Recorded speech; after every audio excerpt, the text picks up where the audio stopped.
Today, we're going to learn how to become our own medical intuitive. Tell me that isn't a skill we could use in today's world. I'm ready to learn. How about you? Hi, it's Cheryl Sitz, welcoming you back to Exploring Possibilities, where we learn ways to transform life from the inside out. Show creator, producer Mario Rosales and I really appreciate the time that you spend with us and your support, telling your friends about the show and your financial support at journeyofpossibilities.com/support. It helps us buy the equipment and things that we need to keep bringing this to you week after week. Let's see. We're doing this now on video, so you can join us on youtube.com/Cheryl Sitz if you'd like to watch the interview. Otherwise, you can continue to listen in all the popular platforms: Spotify, Apple Podcasts, Google Play, and others. Just search for Exploring Possibilities. Joining us today is Tina Zion. Tina Zion is a fourth generation intuitive, medium, an award winning author, an international educator, and an expert in medical intuition, which is the focus of her teachings worldwide these days, and her latest book. I'm holding it up here: Be Your Own Medical Intuitive, Healing Your Body and Soul. Wow, what a read. You can pick up your copy with a link on this podcast, and that gives us a small gratuity back in support of the show at no extra cost to you.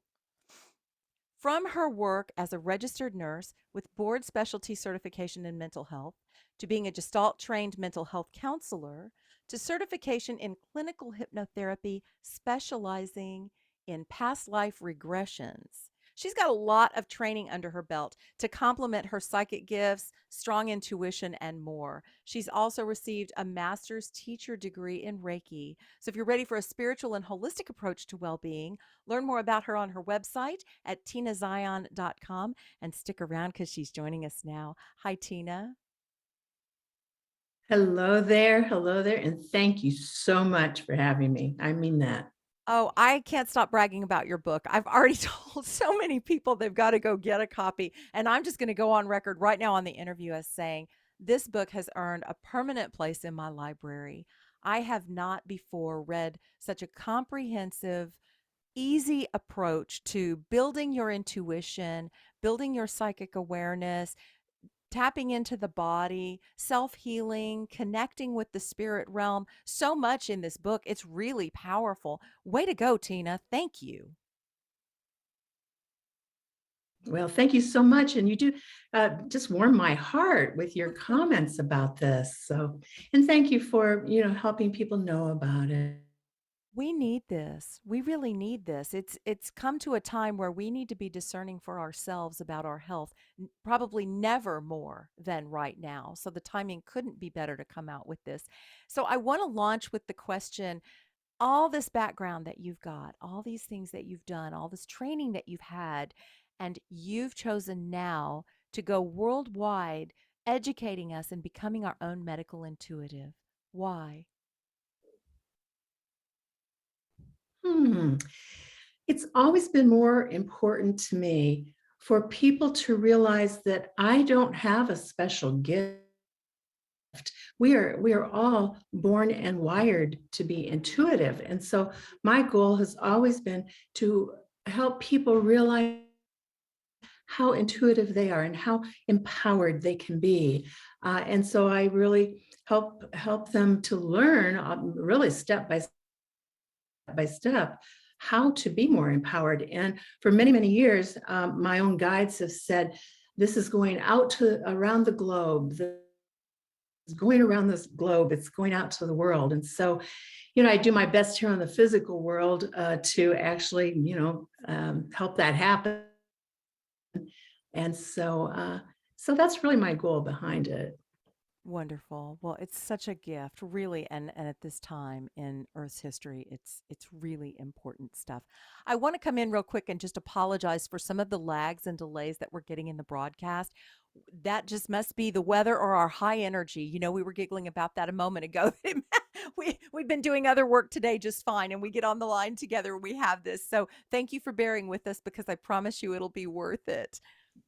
So let me move on and Why is it so important, Tina? I'd like you to speak to this, please, to our physical health for us to heal things like shame, guilt, judgment, fear. You speak about this in the book, but talk a bit about the mind body, heart body connection and why that's so important, please. In our society, and really most societies nowadays, we tend to think of ourselves more as thinking beings when in fact our head is connected to our body and we're actually all one unit. And every single word that we either think or say out loud is an electrical spurt of energy. It's not just an empty word. It's not just a thought.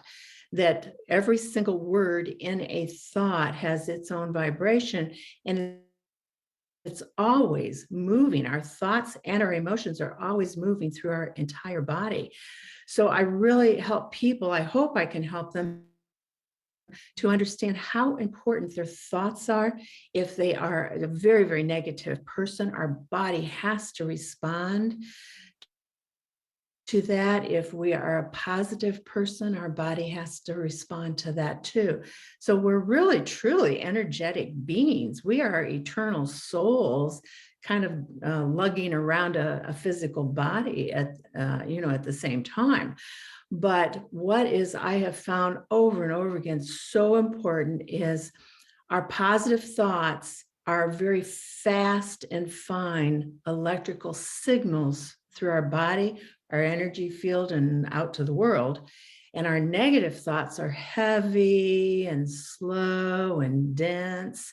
And that density tends to congregate sometimes very quickly somewhere in our physical body.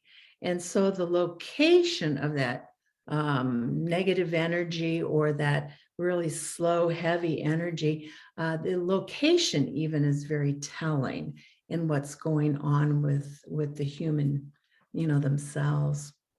Thank you. That was a great explanation. So I want to assure the listener that this is not a book where we talk about these high level things and then you get the book and you have no idea what to do to help yourself. Tina's been teaching this for a long time. She's been teaching practitioners how to help other individuals.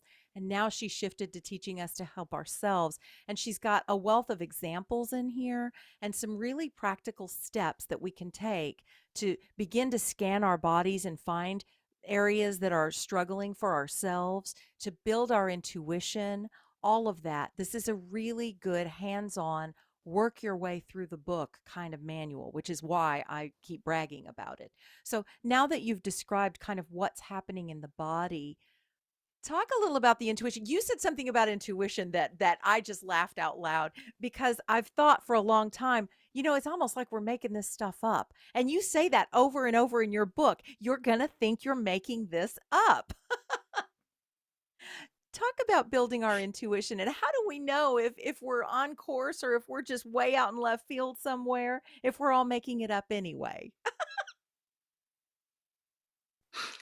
Well, if you think about it, that intuition is not always, but almost always information coming to us through the non-physical realms. And so it will always, and I want the listeners to really hear this, it will always feel like our imagination. It will never stop feeling like our imagination because of that. But know the distinction between the feel of imagination, but it can also be real at the exact same time. But it's actually because much of the intuitive information is coming in a non-physical way. So it will always have the feeling of that. And I have been seeing deceased people, my goodness, since I can remember, since, it's probably 5 or so. So, and back then, I thought I was just playing around and making it up. It still feels that same way now. And so I hope that's a good example of how it's always going to feel like that, but it's only the feeling of it, not the reality of it. Yeah, I had several people in this niche tell me when I was first starting to try and build my intuition, just start practicing with people. Just start Mhm. using it, and that you'll build trust with just by using it, and then getting confirmation from people. And that's really helped me a lot, getting that confirmation back, because it does. It feels like I'm making it all up. So therein kind of lies one of the challenges, I feel like, because how do I confirm for myself? It's something if somebody else tells me, yes, that's exactly what I'm feeling. But if it's just me working on myself, where do you suggest that confirmation comes from? Oh, it will actually come and be validated through lab tests that we get, through an x-ray that we might get. So the medical world, because the other thing I talk about is the interconnection between Western medicine and the spirit realm, the non-physical realm, the intuitive realm, and the two are coming together, a lot more and more and more and more. And so I would suggest that to really notice, to check in with your body. If you know you're going to have a lab test that your physician wants, then check in your own body and just notice. I always talk about noticing the pop. So especially notice the pop of information, because see, the pop of information, feeling like it just comes from somewhere or nowhere or out of nowhere, it will always be the most accurate. The other thing that I really want the listeners to hear too is that I work only with the divine and sacred guides. And I literally say, I just received da da da. Tell me now, is that correct? And you'll get a yes or a no pop into your mind. So that's one of the key things that I talk about is like if you and I just sat here and we called out to the universe for help, we could get any old spirit person, floating by. We could get anybody. And what I teach is the things that really escalated my own ability. And when I decided, wait, I'm only going to interact and use as guides the highest, most advanced, and most evolved beings. And when I switched to that and really made sure that they were divine and sacred, and another word might be pure or holy. Um, I know who I'm working with, and that made all the difference in the world. I was going to bring that up today because I loved that you touched on that in the book, and I had not heard it put that way before. I had not been calling out to my guides in the way that you describe in the book. I was asking for my highest and best guidance for whatever. Well, that doesn't mean the same thing as sacred. And there are lots of beings that can be high that aren't divine or sacred. So that was really good information. Thank you for realigning that for me and so many of us who may not have heard that before. So you do teach us how to call on our guides and language to use.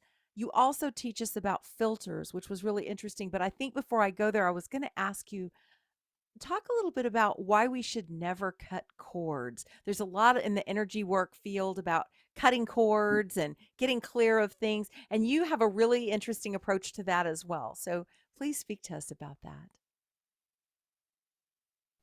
I would love to. And in fact, I have to tell you, no one ever asks me that, unless they're in one of my workshops or a private mentoring session. So I'm thrilled that you brought that up. I'm so happy about this. Um, my guides, every time somebody a long time ago said that they cut cords, well, I always got like, there's more to it than that. There's more to it than that. And what I realized, here's would be the example. If you and I did have a negative cord, because there are positive cords also, but if you and I had a negative cord between us, if some kind and wonderful healer comes by and cuts it for us, now think about that. You have still one end of the cord, either connected into your body or your energy field, and I have the other end. And my guide said that is not a healing. That is not an extraction and a removal of the negative connection. I thought, oh, that makes all kinds of sense. And so what I beg people to do is I'm running all around the world begging people not to cut cords anymore. But do you see, if we ask our guides to assist us to extract and remove all the tendrils, all the roots, everything about that negative cord from both of us, and to take it up into the light, that is a massive difference than someone cutting it for us. Yes, it is. And you also mentioned filling that space with light so that we don't just leave that void there where the cords were. Yes, when kind of I don't have very many guidelines, but one of my guidelines would be when we heal ourselves, or if we are practitioners, if we help heal someone else and do healings, then it's very, very important that the space where the negativity used to be completely and permanently filled, at least with love and light, but then also whatever might apply to our individual self. It might be vitality, or it might be peace, or whatever. We must, you know, fill a space with something positive where the negative used to be. That's great guidance as well. Thank you. I wonder if you are very often asked by people who begin to start to do their own medical intuitive work and they find that they're getting it wrong. Like they're sure that this is this and then they go to the doctor and they find out it's that or it's something else entirely. Do we get in our own way somehow that it's harder for us to be clear about ourselves what do you think is happening there? There are over the years, because I've been teaching this for decades now, over the years, there are primary things that get in our way, either as practitioners or as a medical intuitive for ourselves. And one of the primary things is fear. And we have all different kinds of fear. We're afraid we have a disease. We're afraid we have cancer. We are afraid someone will find out we're doing intuition for ourselves. I mean, I have a huge, huge list of different fears that people have told me about and have brought up in workshops and things. And so identify what your fear is first. Get to know about it rather than trying to ignore it or push it aside. I ask people, get to know about that fear. Talk to your guides. Where is the point of origin causing this fear? And I talk about the point of origin many, many, many times, because if we don't work at the point of origin of things, we are really putting band-aids on different our different boo-boos, I guess. And so I really work with that, but it's really fear that gets in the way more than anything else.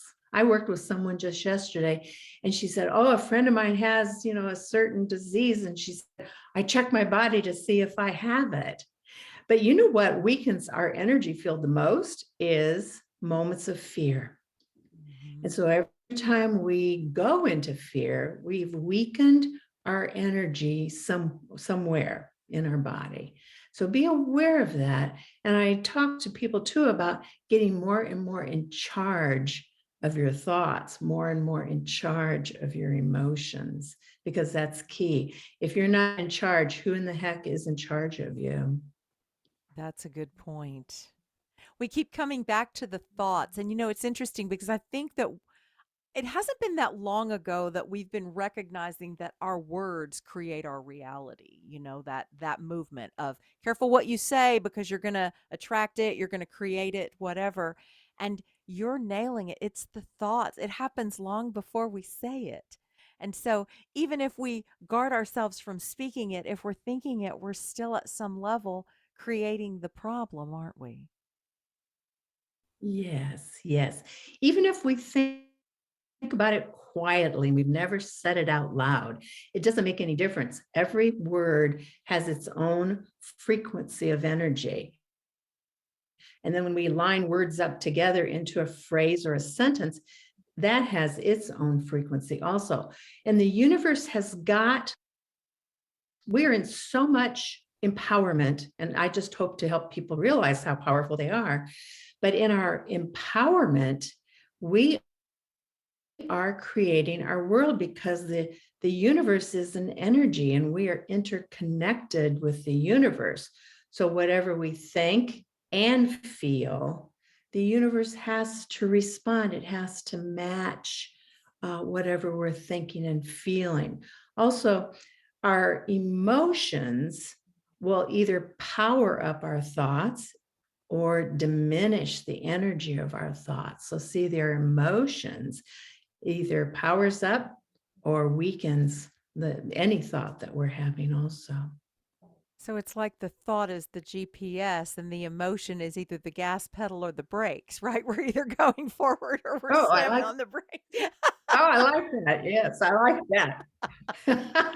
I, I might have to quote you on Go that. for it. I like practical illustrations. It helps me understand anyway. You cover so much in this book. I don't even hardly know what else to ask you about. There is so much good stuff in here. You do speak about affirmations and things to help us with our thought processes and our wellness. You talk about ways to meditate and listen. You talk about what's actually making us sick. You talk about past life regression. What topic do you want to talk about next? Of any of those or something else? Well, again, over the years, I kept finding that there are different causes of illness, and it's physical illness or mental illness, emotional illness, and I kept finding different causes. And so I really just studied myself. Every time I write a book, it's just really, I studied myself for, a year or more. And what I kept finding as I worked with many, many other people is the 8 causes of illness tend to be, and I lump thought and emotion together as one cause of illness. And then our physical needs, because we are in a physical body, it's not just energy, but we do have matter, that makes up our physical body. So our physical body needs just kind of like vitamin D. We need vitamin D, something that's simple. And then we also have current life trauma, past life trauma, our environment, and the non-physical world, and our relationships. So I kept finding that when someone is ill, the cause tends to come from one of those causes, comes from one of those categories of cause. Yes, and I was interested when I got to the chapter on our ancestors because I've started studying epigenetic healing and I'm fascinated by what our our DNA actually modifies over generations in response to trauma, and it's supposed to protect following generations, but it doesn't always do that. Sometimes it can be the very thing that causes the fear or the trauma to replicate itself. So I was delighted that you have added that as a cause. Thank you. Yes, yes. And two, let me add also that many, many people think that our ancestors are also the people in our past life. But I'd like to just add this element is that I find that some of times our ancestors are in our past lives, but generally they are very two different things. Our ancestors are, again, the genetic components of the current body that we are in, but many times the people in our past lives had nothing to do with being an ancestor. So I love talking about that too, the difference, and make that distinction and that It is difference. And interesting. genetic keys can be turned on and genetic keys can be turned off. So everyone thinks we're locked into our genetics, but if you're studying this, much more than I do, that we're not locked into our genetics like we thought. Isn't that exciting? I mean, every aspect of what It we is. talk about just illuminates the fact that we are powerful beyond our imagination. And are we ready to step into that yet? Yes. And how ready are we to step into that? And you've given us a great handbook to do so. I love what you say about the past life regressions, to how you do that. It's a little bit different than the shamanic approach that I am familiar with and that I've been trained in. But you want to speak a little bit to when that becomes an issue for someone and why that can be beneficial? Particularly with past lives, is that especially past life trauma, that trauma, again, thought and emotion, when we are traumatized by an event, even in a past life, it tends to be that emotional trauma that follows us into the next life and into the next life. And so it's important to, what's different in the shamanic way is the shaman, and I have shamanic training too, the shaman goes back and retrieves that part of that is traumatized, that part has been left behind of Yes. us, and brings it forward and places it into our current body. And again, I want to empower everybody. And so I have taught for a long, long, long time to give the person the steps, which is in the book, and they go back and get their own traumatic moment and heal it and bring it back all cleaned off. Yes.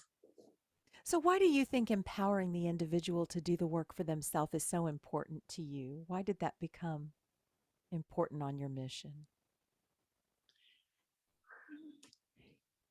It was important to me that people don't see me as someone that I'm the only one that can help them or cure them, because I know that I just studied myself and realized how powerful we all are. But people do not realize their abilities. They don't realize they are creating every moment of their life. They're creating the world around them, the room that's around them right now. And I'm very driven to help people realize I do not have a special gift. We all have this ability. And I also realized that when I was doing the healing part of sessions, when I was doing readings, I don't do them now because I teach so much. But when I was doing readings, I realized I was taking every reading into a healing. And a healing I define as the relief of some kind of burden. And because, healing doesn't mean we stop death if death is meant to be at that time. A healing tends to be more of a relief of a burden. And I want people to be able to know that they can bring that relief to themselves. And in my book, it is step by step by step by step. So I hope the steps, build on the last steps so that you really have a sense of knowing what you're doing and not just, leaping off into things. Oh, mission accomplished. You did a wonderful job. Oh, thank you. Thank you. Thank you. So, what are you most often asked that you'd like listeners to know about this work, about their abilities, about their lack of abilities, or they're thinking that they don't have the ability, or whatever? Hmm. That's a really good question. People don't realize that um, they can heal their own body. See, especially that healing part. They feel, oh, I'm asking my guides, how should I answer that? And most people in their lives, we tend to feel like victims. victims to something that happens to us, victims to, our bosses at our work, or victims to of our own body. And see, that's a very weakened perspective. And so the more we get in charge of our thoughts and emotions, the more our body responds. The more our body responds, the profound healing that can happen. And we are really, truly our own healers. I don't care how many doctors we go to, and I work with a lot of physicians too. Uh, it still has so much to do with what we think and feel and want to have happen. So I I agree. deliberately teach people how to, yeah, I deliberately teach people how to direct their own energy field. Oh, yes, that was a wonderful thing you covered in the book. How to amp up our own energy, and you have diagrams, and I mean literally anybody can pick up this book and start to do their own energy work and healing work and really think of the body differently. And I love what you said because it's funny that we have all these workshops about how do I manifest this? How do I manifest that? We're always manifesting. We're manifesting our health or our illness. We're manifesting every aspect of our lives. We just haven't awakened completely to that thought yet. So I'm glad that you're a voice out there showing us how we're manifesting our own bodies in vitality or in suffering. It's really, but there's a lot of responsibility with that if it's all up to me.